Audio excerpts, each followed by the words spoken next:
میں اپنے نوجوانوں سے کہنا چاہتا ہوں جو مدرسوں میں پڑھتے ہیں یا کالجوں میں پڑھتے ہیں، اپنی تربیت کی فکر کرو، اپنی چھٹیوں کا صحیح استعمال کرو۔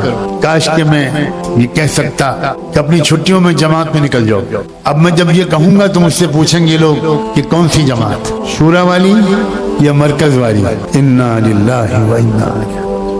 اب مشکل یہ ہے کہ اتنی بڑی غلط فہمی ذہنوں میں آ گئی ہے کہ تبلیغ کی یہ محنت قیامت تک کے لیے بس قبول ہو چکی ہے، اب اور کوئی محنت امت کو نہیں ملے گی۔ میں جانتا ہوں کہ یہ بات کہہ کر میں اپنی سلامتی کو خطرے میں ڈال رہا ہوں، لیکن میرا فرض ہے کہ میں یہ کہوں، یاد رکھنا دین کی کوئی محنت قیامت تک کے لیے نہیں، اللہ کے رسول کی نبوت قیامت تک کے لیے۔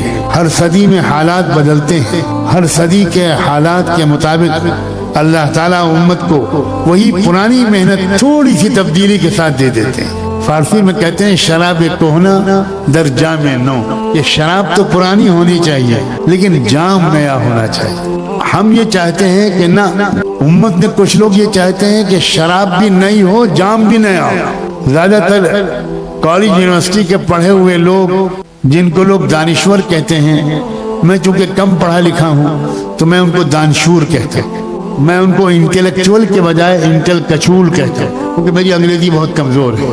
ان کا یہی خیال ہے کہ شراب بھی بدلو، جام بھی بدلو، دین کے کام کا طریقہ بھی بدلو، دین بھی بدلو۔ اور کچھ لوگ یہ کہتے ہیں کہ کام کا طریقہ بھی نہیں بدلے گا، دین تو بدلے گا ہی نہیں، کام کا طریقہ بھی نہیں بدلے گا۔ خدا کے بندو، حضرت شاہ ولی اللہ کے زمانے میں کیا ہوتا تھا، حضرت مجد صاحب کے زمانے میں کیا ہوتا تھا، حضرت شاہ عبدالعزیز کے زمانے میں کیا ہوتا تھا، حضرت سید احمد شہید کے زمانے میں کیا ہوتا تھا، حضرت حاجی امداد اللہ اور حضرت نانوتوی اور حضرت تھانوی اور حضرت گنگوہی کے زمانے میں کیا ہوتا تھا؟ یہ حضرات دین کی محنت کرنے والے نہیں تھے؟ علماء کی ذمہ داری ہے کہ وہ پیارے اور میٹھے انداز سے عوام کو جہالت سے نکالیں، سمجھائیں۔ آپ لوگ سمجھیے بھائی، جس کو شورا پر انشراح ہو وہ شورا کے ساتھ لگ جائے، جس کو مرکز پر انشراح ہو مرکز کے ساتھ لگ جائے۔ جھگڑنا کس بات کا بھائی؟ عجیب غریب بات ہے یہ، آپس میں لڑتے رہنے کی جو عادت ہے یہی موجودہ وزیر اعظم کو لائی ہے۔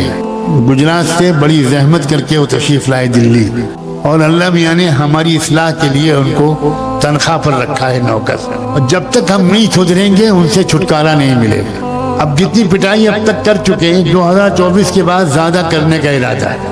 اب تیار ہو جاؤ مار کھانے کے لیے، یا ان سے کہنے کے لیے کہ بہت شکریہ آپ نے ہماری اصلاح کر دی، اب کسی اور کو موقع دے دیجئے، آپ بھی اب بوڑھے ہو رہے ہیں، تھوڑا آرام کر لیجیے۔ یہ بات میں صرف ہنسی مذاق میں نہیں کہہ رہا ہوں، اللہ کے رسول نے اپنی بے شمار حدیثوں میں فرمایا ہے تمہارے اوپر ویسے ہی حکام اللہ مسلط کرتا ہے جن حکام کے تم مستحق ہو۔